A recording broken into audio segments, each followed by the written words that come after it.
राष्ट्रीय लोकतांत्रिक पार्टी के अध्यक्ष व नागौर सांसद माननीय हनुमान बेनीवाल जी ने आंगनवाड़ी कार्यकर्ताओं की मांगों का हल निकालने के लिए मुख्यमंत्री भजनलाल शर्मा पर किए ट्वीट। जी नमस्कार, मैं सविता कुमारी यादव। अब भारतवर्ष की तमाम आंगनवाड़ी सेविका सहायिका बहनों का आपका अपना यूट्यूब चैनल सविता कुमारी यादव में हार्दिक स्वागत करती हूँ, नंदन करती हूँ, अभिनंदन करती हूँ। बहनों, आपको बताते चले कि जयपुर राजस्थान की तमाम आंगनवाड़ी सेविका सहायिका बहनें 8 जनवरी से ही अपनी विभिन्न मांगों के समर्थन में ICDS निदेशालय के समक्ष धरना प्रदर्शन कर रही थी, लेकिन सरकार की तरफ से कोई भी प्रतिनिधि आंगनवाड़ी सेविका सहायिका संघ के प्रतिनिधियों से वार्ता करना उचित नहीं समझे।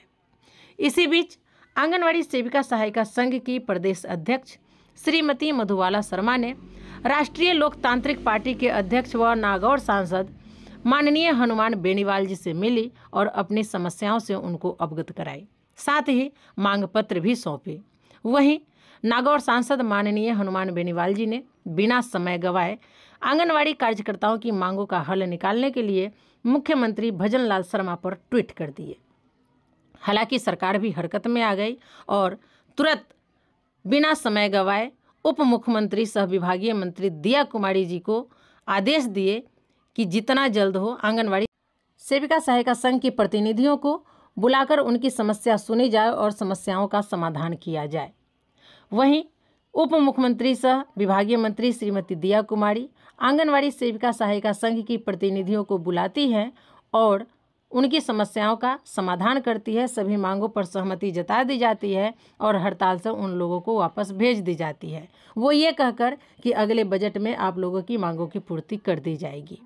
हालांकि राजस्थान की आंगनवाड़ी सेविका सहायिका बहनें हड़ताल वापस ले ली हैं, लेकिन उन्होंने ये भी कह दिया है कि अगर बजट में हमारी मांगों पर विचार नहीं किया गया तो पुनः हम लोग हड़ताल पर वापस आ जाएंगे। तो चलिए मैं आप लोगों को हनुमान बेनीवाल जी के बारे में बताती हूँ। ये है राष्ट्रीय लोकतांत्रिक पार्टी के अध्यक्ष व नागौर सांसद माननीय हनुमान बेनीवाल जी का फेसबुक पेज, जहाँ पर आंगनवाड़ी सेविका सहायिकाओं की मांगों का हल निकालने के लिए मुख्यमंत्री भजनलाल शर्मा जी पर ट्वीट किए थे, जो कि आज के पेपर में प्रकाशित भी हुआ है। उसको इन्होंने अपने फेसबुक पेज पे भी शेयर करने का काम किए हैं और इसमें क्या क्या उन्होंने आवाज़ उठाई है मैं आप लोगों को पढ़कर सुनाती हूँ। न्यूज अपडेट RLP यानी कि राष्ट्रीय लोकतांत्रिक पार्टी MP नागौर, दैनिक भास्कर नागौर 17/1/2025। कार्यकर्ताओं की मांगों का हल निकालने के लिए सांसद ने मुख्यमंत्री शर्मा को ट्वीट किया। आंगनवाड़ी सुपरवाइजर के पदों को आंगनवाड़ी कार्यकर्ताओं से ही भरने की मांग। भास्कर न्यूज नागौर, आंगनवाड़ी में कार्यरत कार्यकर्ताओं के एक प्रतिनिधिमंडल ने राष्ट्रीय लोकतांत्रिक पार्टी के अध्यक्ष व सांसद हनुमान बेनीवाल जी से उनके आवास पर मुलाकात की। इस दौरान मानदेय बढ़ाने, आंगनवाड़ी सुपरवाइजर के पदों को आंगनवाड़ी कार्यकर्ताओं से ही भरने तथा नियमित करने सहित अन्य मांगों के संबंध में ज्ञापन दिया। सांसद ने CM भजनलाल शर्मा को ट्वीट करते हुए कहा कि इन्हें मिलने वाला मानदेय न्यूनतम मानदेय से भी कम है। ऐसे में इनके न्यूनतम मानदेय को बढ़ाते हुए सभी मांगों का सकारात्मक समाधान निकाला जाए। गौरतलब है कि सांसद ने पूर्व में लोकसभा में आंगनवाड़ी से जुड़े विषय पर हुई चर्चा में इनकी मांगों को उठाया था। वहीं लोकसभा के आगामी बजट सत्र में भी इनकी मांगों को प्रमुखता से रखने का भरोसा दिलाया। इसी प्रकार क्षेत्र के बुरडी गांव में गढ़वा परिवार के यहाँ आयोजित सामाजिक कार्यक्रम में शिरकत कर सांसद हनुमान बेनीवाल एक निजी प्रतिष्ठान का उद्घाटन किया।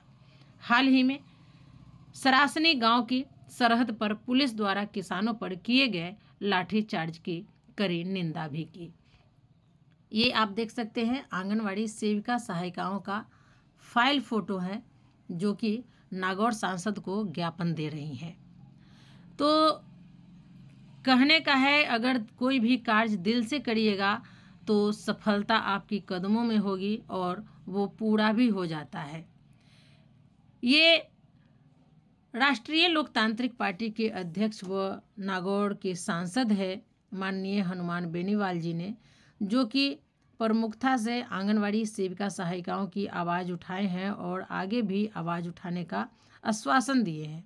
और इन्हीं के ट्वीट पर भजनलाल सरकार हरकत में आई और राजस्थान के उप मुख्यमंत्री सह विभागीय मंत्री श्रीमती दिया कुमारी जी को नॉमिनेट करते हैं और कहते हैं कि जितना जल्द हो आंगनवाड़ी सेविका सहायिका संघ के एक प्रतिनिधि मंडल को बुलाया जाए, उनसे वार्ता की जाए, उनकी समस्याओं को सुना जाए और उनकी मांगों पर विचार करते हुए जो मांग मानने वाला है उसको मान लिया जाए।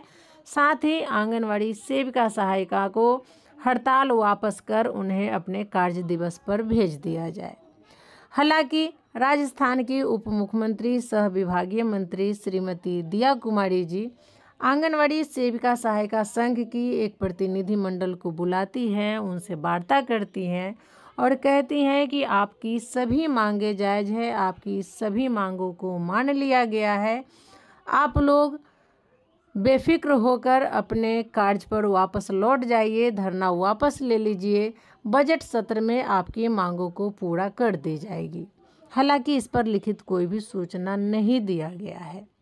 आंगनवाड़ी सेविका सहायिका संघ के जो प्रतिनिधिमंडल वार्ता में गए थे वो लोग धरना स्थल पर जाती हैं और सेविकाओं को संबोधित करते हुए कहती हैं कि हम लोगों की वार्ता सौहार्दपूर्ण संपन्न हुई, सभी मांगों को मान लिया गया है, बजट सत्र में हमारी मांगों को पूरा करने का आश्वासन उप मुख्यमंत्री सह विभागीय मंत्री दिया कुमारी जी दी हैं। हम लोग हड़ताल वापस लेते हैं, कल से हम लोग अपने अपने कार्य दिवस पर वापस लौट रहे हैं। अगर हमारी मांगों को नहीं माना जाता है तो पुनः हम लोग हड़ताल पर वापस आ जाएंगे। ये देखना है कि मुख्यमंत्री, उप मुख्यमंत्री, सह विभागीय मंत्री दिया कुमारी जी अपनी वचनों पर खरा उतरती हैं कि नहीं उतरती हैं। अगर नहीं उतरती है तो हम लोग पुनः हड़ताल पे वापस आ जाएंगे। इन्हीं के साथ हम लोग कल से अपने अपने कार्य दिवस पर वापस लौट रहे हैं, यानी 17 जनवरी से। तो कहा गया है कि अगर कोई भी कार्य दिल से करो तो सफलता ज़रूर मिलती है और मिला भी। आंगनवाड़ी सेविका सहायिका बहनें 9 दिनों तक अनिश्चितकालीन हड़ताल पर डटी रही, अपनी मांगों को उठाते रही।